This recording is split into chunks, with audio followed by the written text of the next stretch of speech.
Estamos iniciando a sessão de trabalhos de sexta-feira do Centro Espírita Abel Sebastião de Almeida, dia 3 de novembro de 2023, com os trabalhos sendo transmitidos pela Rádio Abel ou TV Abel. Uma vez que as atividades presenciais de sexta-feira foram temporariamente interrompidas. Boa noite, ouvintes da Rádio Abel. Como sempre fazemos, vamos ler uma página de preparo antes da palestra para que nos harmonizemos.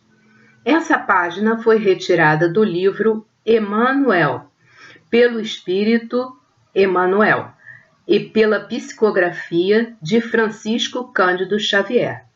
É intitulada Necessidade do Sacrifício. Fora da carne, compreende-se a excelência da abnegação e do sacrifício em prol de outrem. A maioria das nossas obras pessoais são como bolhas de água sabonada que se dispersam nos ares, porque, visando ao bem-estar e ao repouso do eu, tem como base o egoísmo que atrofia a nossa evolução. Toda a felicidade do espírito provém da felicidade que deu aos outros. Todos os seus bens são oriundos do bem que espalhou desinteressadamente. Compreendendo essas verdades, muitas vezes após as transformações da morte, não as assimilamos tardiamente porque, de posse das realidades próximas do absoluto, concatenamos as nossas possibilidades, laborando ativamente na obra excelsa do bem comum e do progresso geral, encontrando assim forças novas que nos habilitam ao merecido êxito em novas existências de abnegação que nos levarão às esferas felizes do universo. Venturosos são os raros espíritos que sentem a excelsitude dessas verdades na vida corporal. Sacrificando-se em benefício dos semelhantes, experimentam mesmo sob a cruz das dores a suave emoção das venturas celestes que os aguardam nos planos aperfeiçoados do infinito. Uma boa palestra a todos. Boa noite, amigos do Centro Espírita Abel Sebastião de Almeida. Hoje é dia 3 de novembro de 2023 e o nosso estudo de hoje se refere às questões 558 a 584 sobre o tema das ocupações e missões dos espíritos.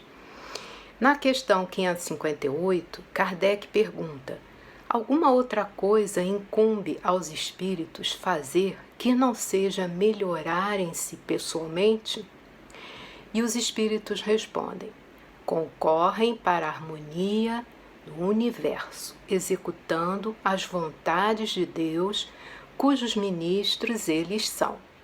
A vida espírita é uma ocupação contínua, mas que nada tem de penosa como a vida na terra, porque não há fadiga corporal nem as angústias das necessidades. Então, aqui os espíritos estão nos esclarecendo que os espíritos têm tarefas a fazer no mundo espiritual, mas que essas tarefas não são como as tarefas aqui na vida na Terra, porque não há o corpo físico que provoca a fadiga corporal, as angústias, as doenças, etc.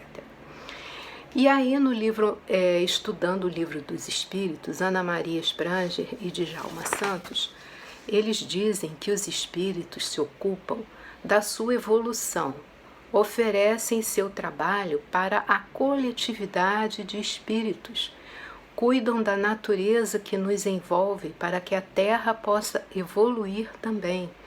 Por isso, têm preocupação com o meio ambiente. Então, eles trabalham, inclusive, para que o meio ambiente na Terra seja propício para a evolução também do planeta e dos seus habitantes.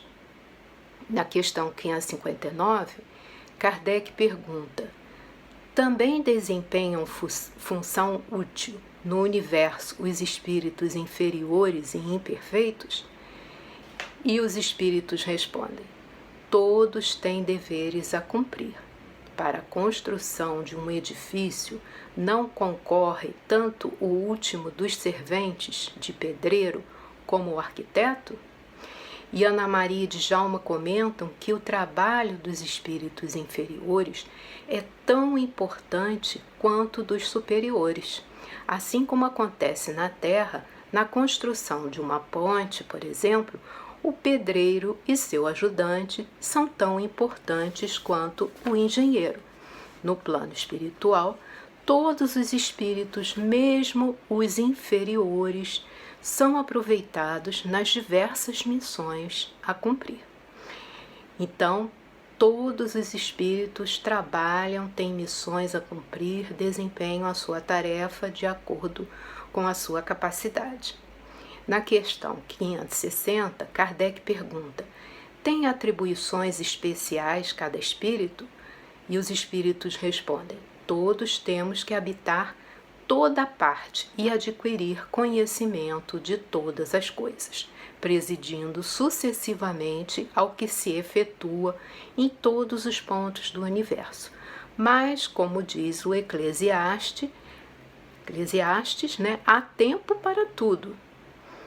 Assim, tal espírito cumpre hoje neste mundo o seu destino. Tal outro cumprirá ou já cumpriu o seu em época diversa, na terra, na água, no ar, e etc. E aí, Ana Maria e Djalma comentam que as atribuições são dadas aos espíritos de acordo com suas especialidades e nenhum espírito recebe missão que não tenha condições de cumprir, ou seja, não se coloca peso que não se possa carregar. E se algumas vezes ocorrem falhas, podem ser creditadas à imprevidência que alguns mostram na execução dos serviços. Então, as missões são dadas de acordo com as possibilidades de cada espírito. Se ele falha por algum motivo, não é porque a missão tivesse sido mais difícil atribuída a ele, mas sim porque ele não teve a perseverança, de resistir a um determinado vício que ele tivesse de outra encarnação, e não tivesse conseguido se superar. Na questão 561, Kardec pergunta: são permanentes para um e estão nas atribuições exclusivas de certas classes as funções que os espíritos desempenham na ordem das coisas? E os espíritos respondem: todos têm que percorrer diferentes graus da escala para se aperfeiçoarem. Deus, que é justo, não poderia ter dado uns a ciência sem trabalho, destinado a outros a só adquirirem com esforço. Então, Djalma e Ana Maria comentam que os diferentes graus da escala evolutiva são impositivos para todos os espíritos, e dentro desses graus existem diversas funções para o aperfeiçoamento do espírito, cabendo a ele se esforçar para obter um adiantamento maior em pouco espaço de tempo, sendo que todos têm a mesma oportunidade de trabalho, sem discriminação, preconceito ou favorecimento a qualquer espírito. O que funciona no campo da evolução infinita é a lei do esforço, da dedicação e do amor. Então, Deus é um Pai justo, bondoso, e Ele propicia a todos os espíritos, a condição, as oportunidades de melhoria, e cabe a cada um se esforçar, para se dedicar para alcançar essa evolução. Na questão 562, Kardec pergunta: já não tendo o que adquirir, os espíritos da ordem mais elevada se acham em repouso absoluto ou também lhes tocam ocupações? E aí os espíritos respondem: que quererias que fizessem na eternidade? a ociosidade eterna seria um eterno suplício, né? Então, achar que os espíritos já evoluídos vão ficar lá sem fazer nada, não é assim, né? E Djalma e Ana Maria comentam que os espíritos superiores continuam a evoluir e passam a atuar juntamente com Deus após milênios de evolução, quando atingem a sua liberdade espiritual. Eles trabalham no plano maior em cocriação, quer dizer, eles trabalham juntamente a Deus numa união da mente humana com a mente divina dentro do sistema da imensidade, elaborando novos mundos, sóis e estrelas do firmamento de Deus. E aí, na questão 563, Kardec pergunta: são incessantes as ocupações dos espíritos? E os espíritos respondem: incessantes, sim, atendendo-se que sempre ativos são os seus pensamentos, porquanto vivem pelo pensamento. Importa, porém, não identifiqueis as ocupações dos espíritos com as ocupações materiais dos homens.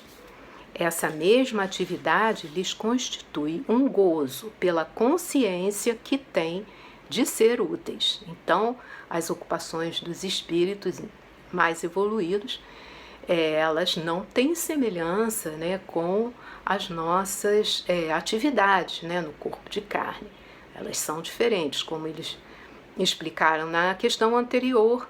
Eles trabalham conjuntamente com Deus nessa criação permanente, né, no universo. E Ana Maria e Djalma nos esclarecem que as ocupações dos espíritos não têm fim, no sentido de que a inércia não existe, mas não são ocupações materiais, que cansam os homens, pois como estão desvencilhados da roupagem carnal, não sentem a fadiga, a sede, o calor ou o frio. Desempenham suas missões com alegria e felicidade. Quer dizer, os espíritos mais adiantados, eles trabalham incessantemente, mas não têm essas questões como nós temos por conta do nosso corpo de carne, né? A nossa ainda inferioridade. Então, eles não têm cansaço, sede, não. Pelo contrário, eles trabalham sempre com muita alegria e felicidade. Na questão 564, Kardec pergunta: haverá espíritos que se conservem ociosos, que em coisa alguma útil se ocupem? E os espíritos respondem: mas esse estado temporário depende do desenvolvimento de sua inteligência. Há certamente como há homens que só para si mesmos vivem. Pesa-lhes, porém, sua ociosidade, e cedo ou tarde o desejo de progredir lhes faz necessária a atividade, e felizes eles se sentirão por poderem tornar-se úteis. Referimos-nos aos espíritos que hão chegado ao ponto de terem consciência de si mesmos e do seu livre-arbítrio, porquanto em sua origem todos são tal qual crianças que acabam de nascer e que obram mais por instinto que por vontade expressa. E aí Ana Maria e Djalma nos explicam que nas faixas mais inferiores do espaço ocorre esse estado de preguiça e de inércia, né? Mas chega um dia em que todos são chamados ao trabalho para melhorar a própria situação, que com o tempo se torna insustentável. Assim, o espírito preguiçoso fica atrofiado e triste, e a reencarnação é a solução que vai lhe trazer a oportunidade de evoluir. E aí a gente entende por que nos planetas mais evoluídos as encarnações são mais longas, né? E elas não são tão necessárias, porque os espíritos já estão num estado de evolução onde eles, tanto no mundo material como no mundo espiritual, eles desempenham as suas funções não têm preguiça, trabalham. E os espíritos mais atrasados, né, mesmo que eles fiquem assim num estado de preguiça, eles também se sentem tristes. E aí a reencarnação é a solução para que eles evoluam, porque aí eles não têm como escapar do trabalho, porque a vida, né, material exige de nós, né, a constante atividade e que nos faz evoluir. Na questão 565, Kardec pergunta: atentam os espíritos em nossos trabalhos de arte e por eles se interessam e atentam no que prove a elevação dos espíritos e seus progressos? Djalma e Ana Maria, atentam os espíritos em nossos trabalhos de arte e por eles se interessam? E os espíritos respondem: atentam no que prove a elevação dos espíritos e seus progressos. E Djalma e Ana Maria comentam que os espíritos se interessam por tudo o que fazemos, porque depois da morte continuam por muito tempo ao nosso lado e, enquanto permanecem nesse estágio, vivem juntamente conosco as nossas atividades em todos os setores da vida, como se estivessem aqui ainda. Então vocês vejam que às vezes um artista, né, a gente sente na criação dele, num quadro, numa pintura, numa composição de uma música, né, numa poesia, a gente sente ali a inspiração, né, superior, quer dizer, aquele trabalho do artista, ele foi inspirado, né, por um espírito superior, não um espírito já numa evolução maior, mas um espírito melhor que se aproxima ali dos espíritos encarnados, a fim de ajudar na nossa evolução e inspirando aqueles artistas para que o seu trabalho concorra, né, para a evolução da humanidade. Na questão 567, Kardec pergunta: costumam os espíritos imiscuir-se em nossos prazeres e ocupações? E os espíritos respondem: os espíritos vulgares, como dizeis, costumam. Esses vos rodeiam constantemente e com frequência tomam parte muito ativa no que fazeis, de conformidade com suas naturezas. Cumpre assim aconteça, porque para serem os homens impelidos pelas diversas veredas da vida, necessária é que se lhes excitem ou moderem as suas paixões. Então nós vivemos rodeados, né, de espíritos, né, e depende de nós a sintonia com os espíritos mais evoluídos, né, que podem nos inspirar, como a gente comentou na pergunta anterior, né, de inspirar um trabalho artístico, como nós podemos ser influenciados por espíritos vulgares, né, como eles dizem aqui, e que podem nos influenciar para o mal.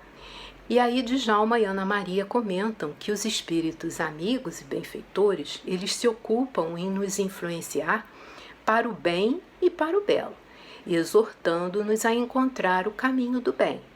Já os espíritos inferiores, eles ficam cheios com os nossos prazeres materiais, né, inferiores, e até nos estimulam à prática nociva de atos viciosos. Isso não é nada bom, nem para nós, nem para eles também, né? Na questão 568, Kardec pergunta: os espíritos que têm missões a cumprir, as cumprem na erraticidade ou encarnados? E os espíritos respondem: podem tê-las num e no outro estado. Para certos espíritos errantes, é uma grande ocupação. E aí Ana Maria e Djalma nos esclarecem que tanto no mundo físico como no mundo espiritual, nós temos sempre missões a cumprir. A vida continua no mundo espiritual e as ocupações também. Então, as ocupações, elas tanto acontecem aqui na vida na Terra, material, como no mundo espiritual. E todos nós temos que trabalhar para a nossa evolução. Na questão 569, Kardec pergunta: em que consistem as missões de que podem ser encarregados os espíritos errantes? E os espíritos respondem: são tão variadas que impossível fora descrevê-las. Muitas há mesmo que não podeis compreender. Os espíritos executam as vontades de Deus e não vos é dado penetrar-lhe todos os desígnios. Então, há missões, no mundo espiritual, dos espíritos superiores, que nós não podemos compreender. Como nós dissemos anteriormente, eles trabalham inclusive em cocriação com Deus, então nós ainda não temos essa capacidade de compreender a amplitude dessas missões, E Ana Maria e Djalma nos explicam que muitas das missões de graus das quais se encarregam os espíritos errantes não são conhecidas do homem como do homem comum. Elas fazem parte do mundo invisível. São missões variadas, como as que executamos aqui na Terra, mas ainda desconhecidas do homem terreno. O que sabemos é que muitas dessas atividades são realizadas juntos aos encarnados, sem que nós possamos observar o que se passa em torno de nós. Então, nós não percebemos, mas como nós dissemos anteriormente, nós vivemos em volta de nós há espíritos variados, evoluídos ou não, E eles nos ajudam em nossas missões, se nós sintonizamos com os espíritos do bem, E podemos também sofrer influência do mal e aí podemos falhar naquelas missões que nós nos propusemos a cumprir, Na questão 570, Kardec pergunta: os espíritos percebem sempre os desígnios que lhes competem executar? E os espíritos respondem: não. Muitos há que são instrumentos cegos, outros, porém, sabem muito bem com que fim atuam. Então, aqueles espíritos mais inferiores, eles têm as missões deles também, E eles nem se apercebem da tarefa que eles estão executando. Mas os superiores sabem exatamente qual é a sua missão, o que eles devem fazer. E Djalma e Ana Maria acrescentam que só os espíritos mais evoluídos compreendem os desígnios que lhes cabem executar, porque os mais atrasados não só não compreendem as suas tarefas, como muitas vezes as evitam, comprometendo-se diante da vida e diante de Deus. Então, aquilo que nós dissemos antes, os espíritos inferiores não têm consciência da sua tarefa e, se eles as evitam, eles podem se comprometer e não realizar a tarefa que deveriam cumprir. Na questão 571, Kardec pergunta: só os espíritos elevados desempenham missões? E os espíritos respondem: a importância das missões corresponde às capacidades e à elevação do espírito. O estafeta, a pessoa que trabalha no correio, que leva um telegrama ao seu destinatário, também desempenha uma perfeita missão, se bem que diversa da de um general, mas cada um tem a sua tarefa a executar, Como Djalma e Ana Maria nos esclarecem, os espíritos superiores, eles têm missões mais importantes e mais difíceis de serem executadas. Como Ana Maria e Djalma eles explicam, cada um só receberá como encargo aquilo que estiver ao seu alcance, mas todos cumprem missões, até os espíritos mais atrasados. Então, depende do grau de adiantamento, a dificuldade da missão, mas todos nós temos missões a cumprir. E na questão 572, Kardec pergunta: a missão de um espírito lhe é imposta ou depende da sua vontade? E os espíritos respondem: ele a pede e ditoso se considera se a obtém. E Djalma e Ana Maria, eles nos esclarecem que o espírito, em geral, escolhe a sua missão e sabe de antemão que, se for bem-sucedido, seu futuro será mais feliz. Por outro lado, se falhar, ficará arrependido em seu futuro. E, por isso, o espírito luta com determinação para cumprir sua missão, né? Então, há casos ainda que a missão é imposta ao espírito, e aí é uma prova, né? Então, se o espírito consegue cumprir a sua missão, que é uma prova, ele vai se sentir recompensado, né, depois no mundo espiritual, por ter cumprido, né, a tarefa que lhe cabia, que ela justamente era para ressarcir um erro do passado, né? Na questão 573, Kardec pergunta: em que consiste a missão dos espíritos encarnados? E os espíritos respondem: em instruir os homens, em lhes auxiliar o progresso, em lhes melhorar as instituições por meios diretos e materiais. As missões, porém, são mais ou menos gerais e importantes. O que cultiva a terra desempenha tão nobre missão como o que governa, ou que instrui. Tudo em a natureza se encadeia, ao mesmo tempo que o espírito se depura pela encarnação, concorre dessa forma para a execução dos desígnios da providência. Cada um tem neste mundo a sua missão, porque todos podem ter alguma utilidade. E aí Djalma e Ana Maria nos esclarecem, acrescentando a essa resposta, né, dos espíritos, que as missões dos encarnados da Terra podem ser variadas. Por exemplo, ajudar no progresso da humanidade, né, descobertas importantes na área da ciência, da saúde, fortalecer os laços de amizade e fraternidade entre os povos, quer dizer, a união, né, dos vários povos da Terra, construir instituições de proveito geral para a sociedade, instituições que protejam, né, os mais despossuídos, os mais necessitados, amparar aqueles que ainda jornadeiam nos caminhos da pobreza e da ignorância. Então, há várias missões necessárias e que são cumpridas pelos espíritos aqui encarnados na Terra. Na questão 579, Kardec pergunta: pois se é de Deus que o espírito recebe a sua missão, como há de compreender que Deus confie missão importante e de interesse geral a um espírito capaz de falir? E aí os espíritos respondem: não sabe Deus se o seu general obterá a vitória ou se será vencido? Sabe-o, crede, e seus planos, quando importantes, não se apoiam nos que hajam de abandonar em meio à obra.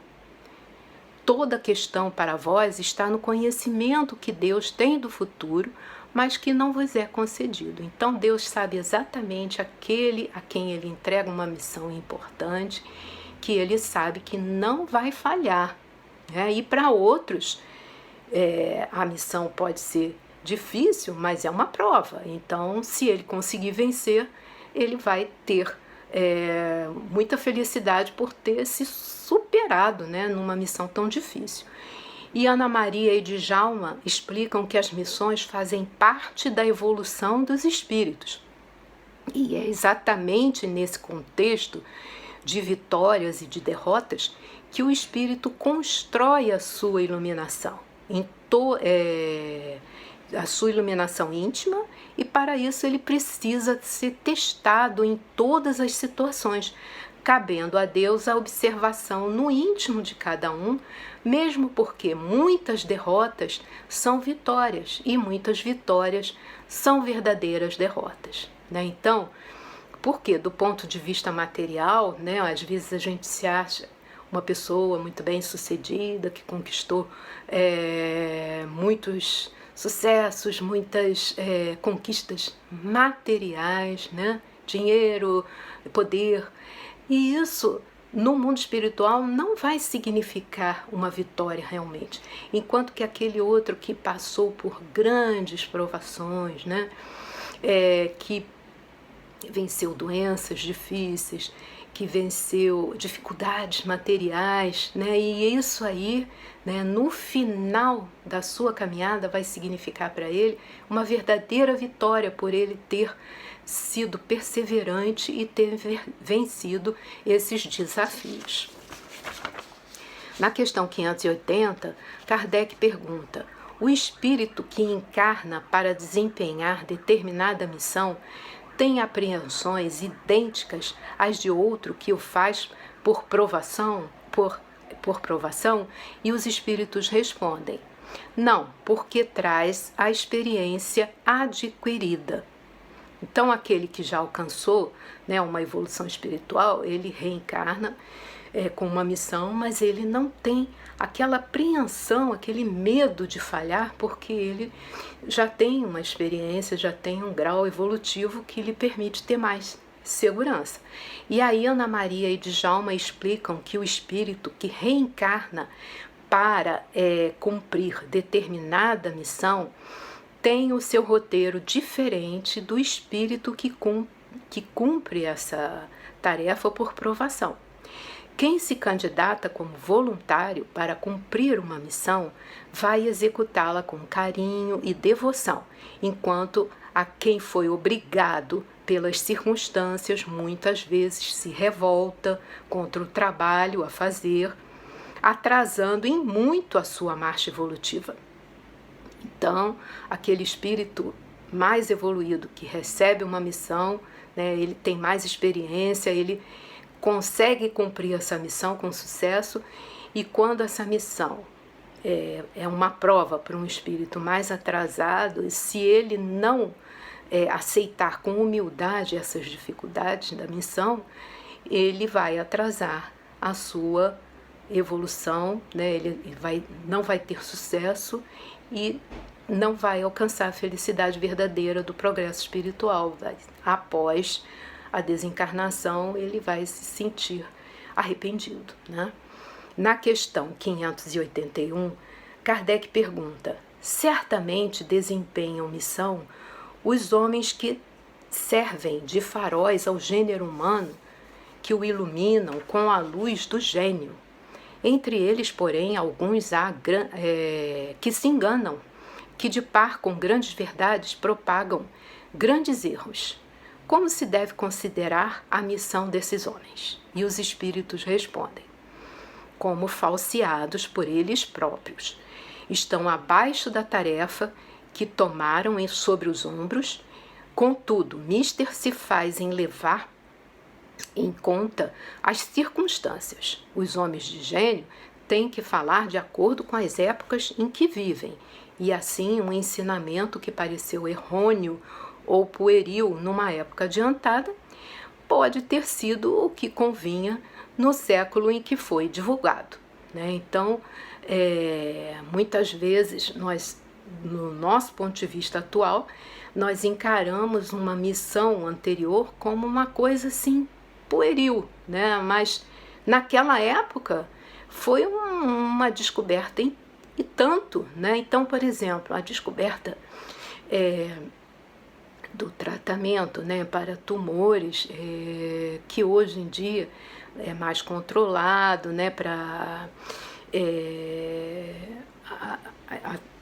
a imposição, né, de raios sobre um tumor. Mas, assim, na época, né, em que foi descoberto, né, pelos cientistas, eles não tinham noção que aquilo poderia fazer mal à saúde, né? Então, eles se expunham de uma maneira errada, né? E aí eles próprios ficavam doentes. Em prol da ciência, né? A vida deles foi sacrificada, mas eles não tinham o conhecimento que nós temos agora, né? Que temos que ter cuidado com essa exposição a esses raios, né? Que curam, mas que numa pessoa sã ele pode ser nocivo. Então a gente vai fazer uma radiografia. vocês veem que a pessoa, né, que a enfermeiro que vai fazer a radiografia, ele se protege, né, desses raios com uma roupa própria, né? A gente vai fazer um exemplo, uma mamografia, por exemplo. Aqui é um exame muito sofisticado e importante, né? Mas a pessoa que realiza aquele exame, ela tem que se proteger, do contrário ela fica doente. Então, isso não se sabia, né? Na época em que foram pesquisados, né, esses raios, e os que trabalhavam com isso ficaram doentes, mas naquele momento era o que se sabia, eles não tiveram culpa, né, desse resultado negativo. Foi o primeiro passo, né, na evolução desse tratamento, né? E Djalma e Ana Maria, eles explicam: o espírito pode falhar em plena missão por conta dos vícios difíceis de serem extirpados: o orgulho, a vaidade, o egoísmo, o gosto pelo poder, a sensualidade, a ambição. E dessa forma, apesar de suas muitas experiências no campo de carne e do espírito, a missão pode falhar, porque os vícios afloram em plena missão. Então aqui eles estão nos explicando que muitas vezes uma tarefa difícil é dada a um espírito já com mais experiência, né? E esse espírito teria toda a possibilidade de evoluir, né, e cumprir a sua missão com sucesso. Mas ele, em algum momento, né, do cumprimento dessa missão, ele se deixa dominar de novo pelos vícios do passado e ele pode, com isso, falhar, né? Mas depende de cada um, né, a resistência, né, ao mal que ainda habita em nós e evoluir através do trabalho no bem. Na questão 582, Kardec pergunta: pode-se considerar como missão a paternidade? E os espíritos respondem: é, sem contestação possível, uma verdadeira missão. E aí, Ana Maria e Djalma nos comentam que a paternidade é uma das missões mais importantes que um espírito pode desempenhar na Terra. Abrigando no lar terrestre um filho que saiu de suas entranhas e pelo qual irá se responsabilizar, respondendo pela sua educação, alimentação, religiosidade e amor paternal, formando vínculo de sangue que se transforma com o tempo em vínculo espiritual. Então é uma missão nobre, né, e que, se for desempenhada, ela vai ser um vínculo espiritual após a desencarnação, unindo mais aqueles espíritos. Na questão 583, Kardec pergunta: são responsáveis os pais pelo transviamento de um filho que envereda pelo caminho do mal, apesar dos cuidados que lhe dispensaram? E os espíritos respondem: não. Porém, quanto piores forem as propensões do filho, tanto mais pesada é a tarefa e tanto maior o mérito dos pais se conseguirem desviá-lo do mau caminho. E aí, Djalma e Ana Maria, eles acrescentam o seguinte, que os pais são responsáveis pelo transviamento dos filhos quando fornecem meios para que eles entrem no erro, através de maus exemplos, de exemplos, por exemplo, de jogo, álcool, fumo, drogas, violência e outros. Mas, se é uma pessoa boa e cumpridora dos seus deveres, não tem nenhuma culpa, pois fez o que era possível para encaminhá-lo ao bem, né? Então, se o pai é responsável, se o pai dá bons exemplos, procura instruir os filhos no melhor caminho do bem, da honestidade, do amor ao próximo, e ainda assim o filho não vai por esse caminho, aí a responsabilidade do pai, ela foi cumprida, porém aquele espírito não conseguiu desempenhar a sua tarefa. E aí não é a responsabilidade dos pais, né? Na questão 584, Kardec pergunta: de que natureza será a missão do conquistador que apenas visa satisfazer a sua ambição e que, para alcançar esse objetivo, não vacila ante nenhuma das calamidades que vai espalhando? E os espíritos respondem: as mais das vezes, não passa de um instrumento de que se serve Deus para cumprimento de seus desígnios, representando essas calamidades um meio de que ele se utiliza para fazer com que o povo progrida mais rapidamente. Então aí seria a lei da destruição, né, acontecendo, né, no meio desse povo, né? E Ana Maria e Djalma nos explicam que, mesmo executando uma missão que só espalha miséria e destruição, nada se faz sem os desígnios divinos, que aproveitam a energia negativa desses pseudo-heróis do nada para dar exemplos de coragem, determinação e resistência a determinados povos e nações, fazendo com que, mesmo com o sofrimento e a dor, possam ser alcançados objetivos espirituais, né? Então a gente vê aí nessas guerras, né, aqueles espíritos que são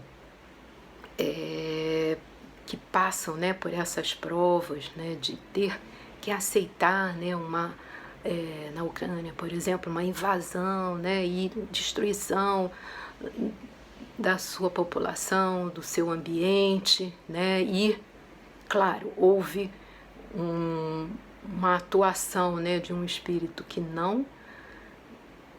de espíritos, né, que não são espíritos do bem, mas que ao final dessa situação vai surgir dali, no meio daquele povo, né, que sofreu essa situação, um progresso, né, pela conquista, né, da sua humildade, da sua perseverança, né, da sua resistência ao mal. Eu espero que vocês tenham entendido essas questões e agradeço pela atenção.